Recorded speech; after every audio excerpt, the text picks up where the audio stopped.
My time in the UK is kind of mad. Because, alright, start from the start. The first time I went, I was like 7. But then I went for a wedding, my aunt's wedding. But like, I remember like having grown up in Sierra Leone, having multiple siblings in the UK. Like growing up, I had like this picture in my head of what the UK was like. And what was mad is being in Sierra Leone up till then, like 7. In Sierra Leone, the coolest thing was to go to the beach. So in my head, like when they talk about the UK, all I thought was it's all sandy, like it's like sand everywhere, blue sky, and water here and there. I remember when they talk about the underground, my auntie and I used to talk about the underground all the time. I'm like, oh, it must be like a tractor on the sand and then digs under the underground.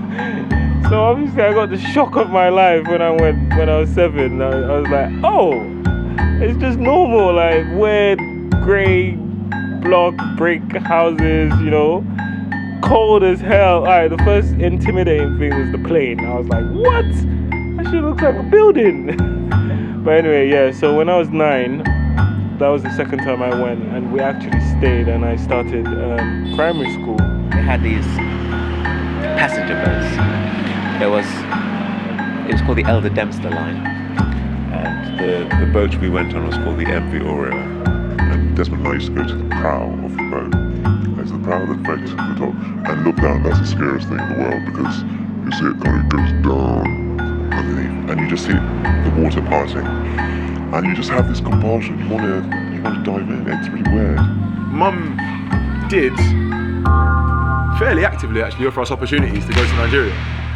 And did say like around, especially I remember around 2000, around the time I start senior school Colbs, she visited Nigeria a few times after she had my dad divorced and was like, yeah, you can come to Nigeria.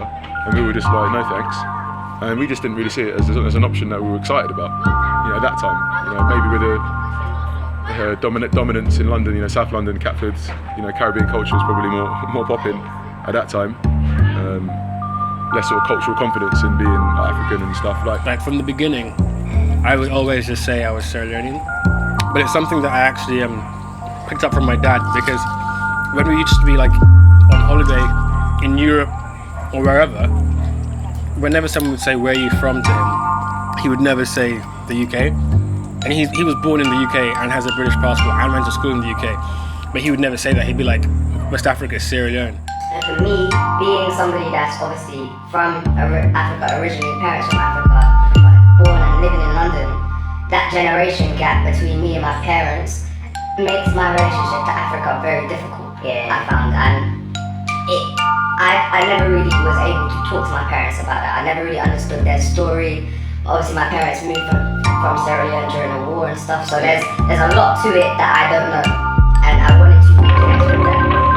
So a couple of years ago, my auntie Howard passed away, my mum's sister. And during that time, my mum was going through a lot of stuff, so me and her got a lot closer. There were times where I would come into the room and just hear her crying and just go in to comfort her. And through that we started talking, she started to open up about her story a bit more. And it just, I remember sitting there having that conversation, just being awestruck. I was inspired. I was inspired by her story, and I just thought to myself, that more time people, especially young kids growing up in London who have African parents, you grow up hating your parents because you think they're strict on you, they think this, you think that, they're not in touch with your culture because you grew up in London and they're from Africa, So for me, I wanted to make sure that people understood how important that their parents were, because my parents moved from Africa at absolute treacherous times, bro, just to give me the better opportunity. And I think if that generational conversation was had between parents of African descent and children who have been born in London, people would be much more able to reconnect with Africa. You know what I'm saying? If that, obviously there's the Western representation of Africa, which has its issues, and I feel like it forced me away from Africa, as opposed to looking back to Africa and seeing its beauty. I mean, this place, everybody likes sports, if I could say. We all love sports, and I think that's what's bring us together. I think it was nice, like, I don't know, like, it makes me feel like it like when the kid in school kind of like does the thing, like, you know, they do like that extra effort to kind of like, you know, be part of something. I don't know. I feel quite kind of, I don't know, like accepted in a weird way. Like I'm just like, oh, okay, yeah, like.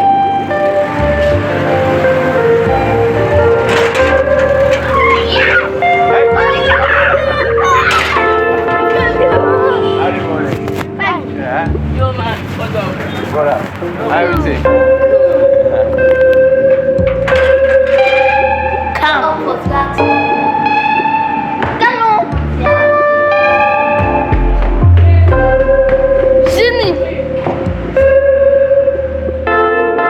Where do you live? Where do you live? I live at Main Street. Main Street what? I don't know.